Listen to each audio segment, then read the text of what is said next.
जय श्री राम। हिंदू धर्म में देवी देवताओं की पूजा और अपने इष्ट देवों के लिए मंत्रों का उच्चारण करना बहुत शुभ और फलदायक होता है। हिंदू धर्म में भगवान हनुमान सबसे ज़्यादा पूजे जाने वाले भगवान हैं।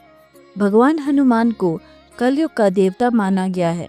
मान्यताओं के अनुसार आज भी राम भक्त श्री हनुमान पृथ्वी पर हर शरीर में भ्रमण करते हैं। जो भी भक्त सच्चे मन से उन्हें याद करता है, वे तुरंत उसके कष्टों को हरने के लिए आ जाते हैं।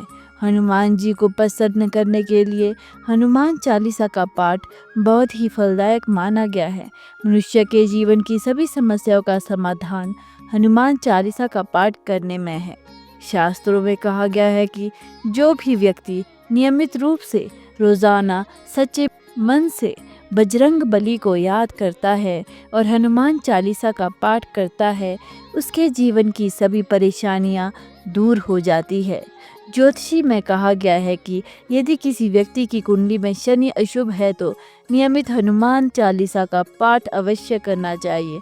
हनुमान कलयुग के सबसे पूजनीय देवों में गिने जाते हैं और गोस्वामी तुलसीदास द्वारा रचित हनुमान चालीसा का पाठ हजारों मंत्रों के बराबर प्रभावशाली है।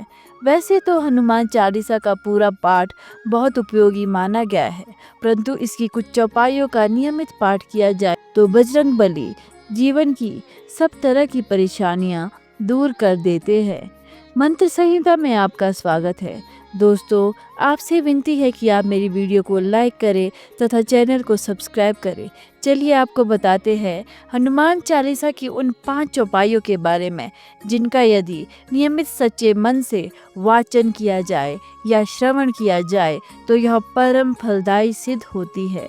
हनुमान चालीसा का वाचन या श्रवण मंगलवार या शनिवार को करना परम शुभ होता है, लेकिन इन चौपाइयों को सिद्ध करने का एक उपाय जरूर सुने जो कि वीडियो के अंत में बताया गया है। ये चौपाइयाँ तभी सिद्ध होगी अगर आप इस तरह से इन चौपाइयों को श्रवण करोगे या उच्चारण करोगे। तो चलिए शुरू करते हैं इन 5 चौपाइयों को।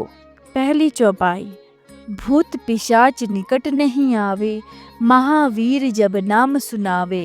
इस चौपाई का निरंतर जाप उस व्यक्ति को करना चाहिए जिसे किसी का भय सताता हो।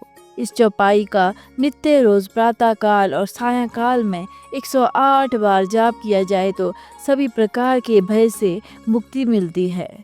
दूसरी चौपाई, नासे रोग हरे सब पीरा, जपत निरंतर हनुमत बीरा।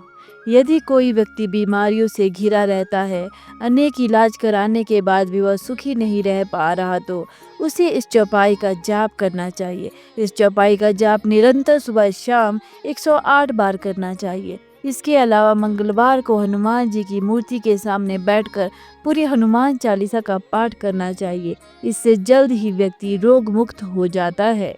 तीसरी चौपाई, अष्ट सिद्धि नवनिधि के दाता, असबर दीन जानकी माता। यह चौपाई व्यक्ति को समस्याओं से लड़ने की शक्ति प्रदान करती है। यदि किसी को भी जीवन में शक्तियों की प्राप्ति करनी हो ताकि वह कठिन समय में खुद को कमजोर न पाए तो नित्य रोज ब्रह्म मुहूर्त में आधा घंटा इन पंक्तियों का जाप करे, लाभ प्राप्त हो जाएगा। चौथी चौपाई, विद्यावान गुणी अति चातुर, राम काज करिबे को आतुर। इन पंक्तियों के जाप से हनुमान जी का आशीर्वाद प्राप्त हो जाता है। प्रतिदिन 108 बार ध्यान पूर्वक जप करने से व्यक्ति के धन संबंधित दुख दूर हो जाते हैं।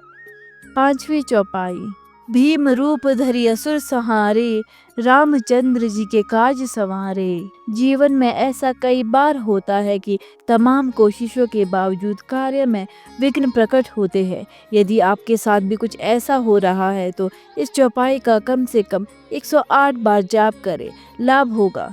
तो दोस्तों, ये थी वे 5 चौपाइयाँ जिनको अपने जीवन में अपनाकर हनुमान जी का आशीर्वाद ज़रूर प्राप्त होगा। दोस्तों, बहुत कम लोग जानते हैं कि हिंदू धर्म में हनुमान जी की आराधना हेतु हनुमान चालीसा का पाठ सर्वमान्य साधन है। यह पाठ सनातन जगत में जितना प्रचलित है उतना किसी और वंदना या पूजन आदि में नहीं दिखाई देता। श्री हनुमान चालीसा के रचनाकार गोस्वामी तुलसीदास जी माने जाते हैं, इसलिए रामचरितमानस की भांति यह हनुमान गुण गाथा फलदायी मानी गई है। यह बात केवल कहने योग्य नहीं है, बल्कि भक्तों का अनुभव है कि हनुमान चालीसा पढ़ने से परेशानियों से लड़ने की शक्ति प्राप्त होती है। तो दोस्तों, अब हम आपको वो बात बताएंगे जिससे ये चौपाइयाँ सिद्ध होती है। जब भी आप श्री हनुमान भगवान की पूजा आरंभ करते हो या पूजा समाप्त करते हो तो जय श्री राम का नारा जरूर लगाएं, क्योंकि जय श्री राम बोलने पर हनुमान भगवान प्रसन्न होते हैं, जिससे कोई भी पूजा या मंत्र का उच्चारण सफल हो जाता है। तो यदि आप भी दिल से पवन पुत्र हनुमान जी की भावपूर्ण वंदना करते हैं तो आपको न केवल बजरंग बली का आशीर्वाद मिलता है, बल्कि साथ ही साथ श्री राम जी का भी आशीर्वाद प्राप्त होगा। दोस्तों, कैसी लगी आपको यह वीडियो? आशा करती हूँ अच्छी लगी होगी। इस तरह की वीडियो आप तक लाते रहेंगे। तब तक के लिए धन्यवाद। जय श्री राम।